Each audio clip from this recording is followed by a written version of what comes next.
So hey everybody, welcome back. David Eon and the lovely Miss Lady Pop Hunter here with another reaction. And the reaction this time, of course, is to the Mandalorian and Grogu trailer, which we will be showing here in a moment. We previously did one for the Masters of the Universe, and I'll go ahead and link that at the end of this if you haven't seen it. And that one, I didn't think the trailer looked that bad.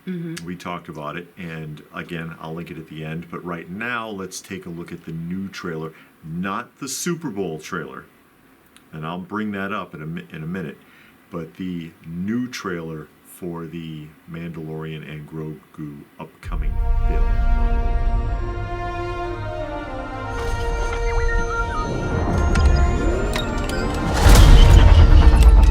Hey, never touch the buttons.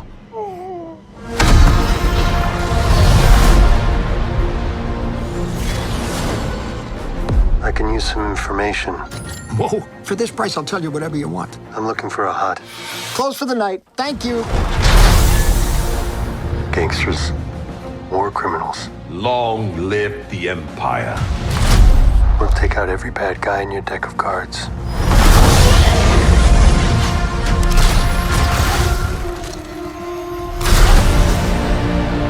This isn't about revenge. It's about preventing another war. Strap in.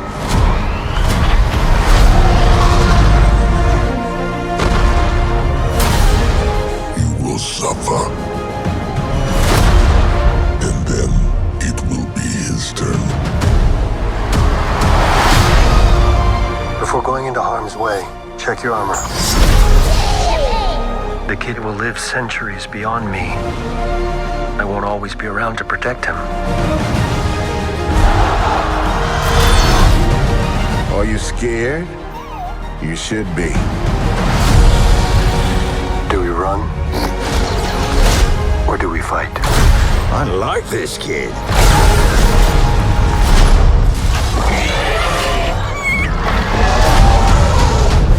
What are you waiting for?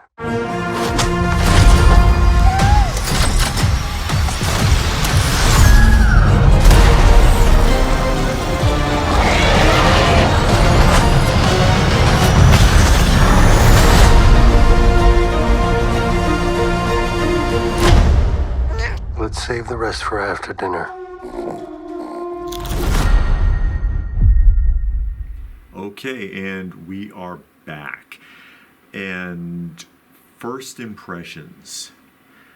I noticed immediately they jump into what appears to be adolescent humor. And to me, that's not a good sign. It's the first thing he's making jokes about, or I guess dropping humor, don't touch the buttons, is the joke. And then the monkey guy in the hot dog stand or whatever it is, and oh, I'll tell you anything for that price, and then he shuts the place up, and that's supposed to be funny. And that makes me nervous because it gives me a Jar Jar vibe. And as many of you are aware, in the second trilogy, the first film of the Phantom Menace series, with that like forced humor that they did with Jar Jar throughout the picture, ruined it. So much so they took notice and basically erased him in the next two films. They did away with him completely, and that's kind of the vibe I get. Now, I'm not familiar with The Mandalorian because we have not watched the show. We don't have Disney Plus. We have our reasons. We don't have Disney Plus, haven't seen The Mandalorian. We've heard that the first season is decent, and that the second season, they kind of lost touch. And I'm wondering if they've continued to have lost touch, especially after what they did with the Super Bowl, where they paid millions for a spot, because Super Bowl spots, I believe they run anywhere from 8 to 30 million for a commercial. And they chose to do a parody of the old Budweiser spots instead of showing you an actual movie clip or something, some kind of trailer. and it's they're trying too hard to make fun of themselves, it feels like. And again, that makes me nervous when they try to force that sort of adolescent humor on you in a film. Well, when it started, before all of that, it started out like, okay, it's CGI, but it looked pretty decent. And like you said, once they got to inside the ship and they did that little joke,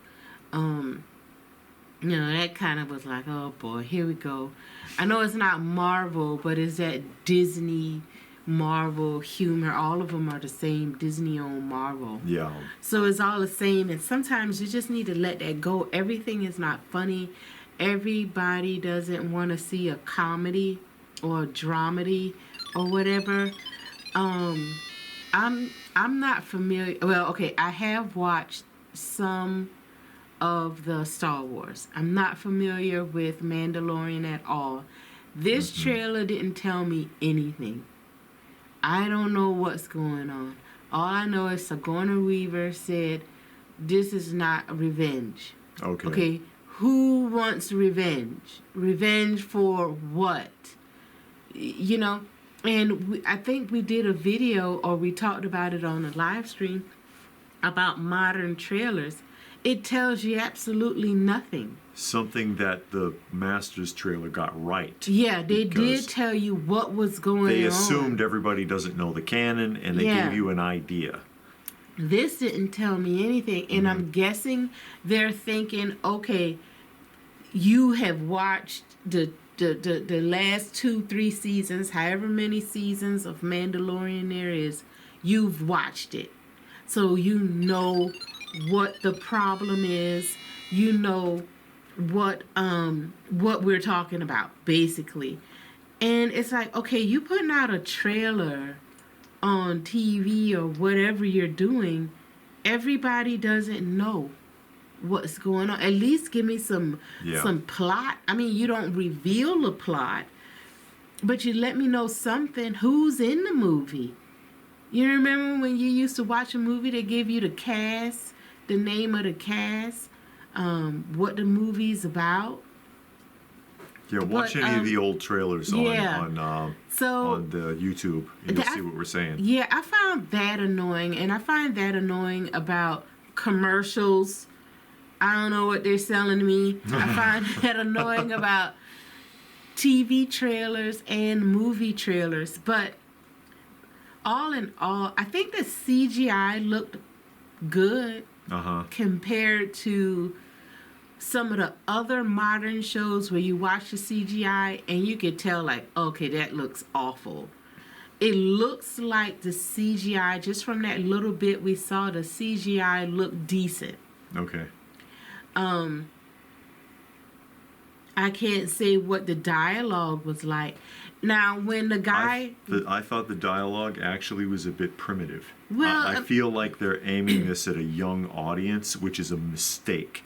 And I'll tell you why here in a second. Like, for example, I'll get all the bad guys in your deck of cards. I'll get all the bad guys in your deck of cards. It's poor articulation for what you would expect from a character that presents itself the way that it does. Verbal articulation. It's like the argument I make about the Sunbow G.I. Joe cartoon. The G.I. Joe characters all sound like they're 12 years old, but then the dialogue from the Cobra characters is a lot more sophisticated, like two different teams were writing it. This feels like primitive dialogue, and it's a mistake that Star Wars has routinely made, where they are trying to target a younger audience. The problem with that is if you give them Care Bears, that younger audience matures and they're not interested in that product anymore. You're shooting yourself in the foot by dumbing it down for a supposed younger audience you think you're going to draw in. Well, I thought that when he walked through the door, that had like a little John Wick vibe. You know, when he walked through the door and the fire came out, and then he got through the door and he shot the two people, and then he double tapped. That gave me like a little John Wick feel. Just that little second right there. But I mean, with the trailer, they're always going to pick out parts for you, so you can't get a really good idea of the movie. So how much action are you gonna get? Are you gonna get a lot of John Wick? Probably not. That little thing in there, I'm guessing the guy has to take him somewhere to safety or whatever. I don't know. It's not okay. I'm not a fan of Star Wars anyway. I saw it. It's not bad. I don't need. She means the original trilogy, right? I don't need to see it once a year on the anniversary. You know, I saw it. I'm cool with that. It wasn't bad, but this doesn't make me want to go to the theater or go to Walmart and buy the DVD and own it and watch it. So that's all I got of it. Nothing in that trailer made me say, man, I want to go and see that, or I want to own the DVD when it comes out, or if it was free on Tubi, I want to sit down and watch it. Another aspect of dumbing it down also that I picked up on was when the Hutt was talking, it was in English. And if you watch the original trilogy, the characters, they spoke all kind of different languages, and you needed someone to either translate, or someone indicated that they could understand what was being said and responded in English, but then you understood what was originally conveyed to them verbally. But I've not ever seen a Hutt speak English except right there. But then again, we never watched The Mandalorian, and it could be somewhere within the movie that comes out, and you understand. I don't know. Why? I don't know either. It's kind of like when you watch a film and it's World War II and all the Germans speak English with a German accent. You know what I mean? And you're like, come on. That's how they do on Rat Patrol. No, they switch back and forth on Rat Patrol, actually. Yeah, they switch back. Yeah, but I mean, I get what you're saying, and I chalk that up to, okay, one, they just took a clip. They wanted you to know that Jabba the Hutt is in there. Well, a Hutt, anyway, whatever is in there. And for that little second, we're going to make them speak in English. But it's explained either earlier in the film, or if you watch the last 2, 3, 4 seasons of Mandalorian. Or they just think their audience is dumb. Well, no, because the only way you're going to know that Jabba the Hutt doesn't speak English is if you've watched Star Wars. Okay. You know what I'm saying? But I'm just making the point that traditionally right, they would speak their own languages, and it looks like they're done away with that here. Yeah, I don't know. It's nothing I want to see. Well, but there you are. Like I said, visually, I thought the CGI from the little bit we saw, the CGI looked decent. Okay.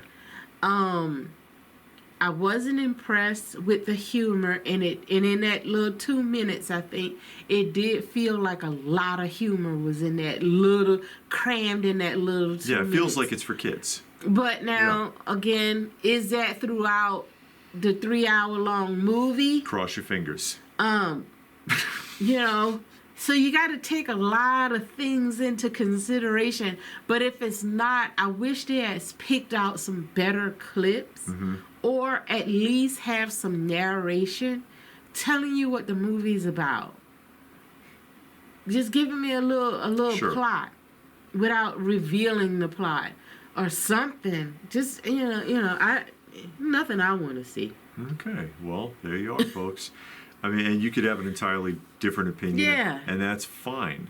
That's absolutely fine. That's just our opinion on the subject. Have you seen the trailer? Well, you just saw the trailer. What do you think? Tell us about it in the comments section down below. Please do give the video a thumbs up if you got something out of it. We hope you did. Share it if you can. Subscribe if you are new. All of that good stuff. And if that is it, then what more can we say but thanks for watching. And we will see you again soon. Hi, me again, by myself. But one more point I wanted to make after the fact, in hindsight, is at the very beginning of this trailer, They open up with some very traditional Star Wars music. Then they kind of slip the track. They scratch the record, as it were, and go right into their first joke that's presented in this trailer. And to me, it kind of feels like their sly way of saying, nah, this ain't your Star Wars. Not going to be your Star Wars. That's kind of the vibe that I got from that little bit. And, you know, again, personal opinion. You may feel completely different about it, but I just wanted to add that on and share that.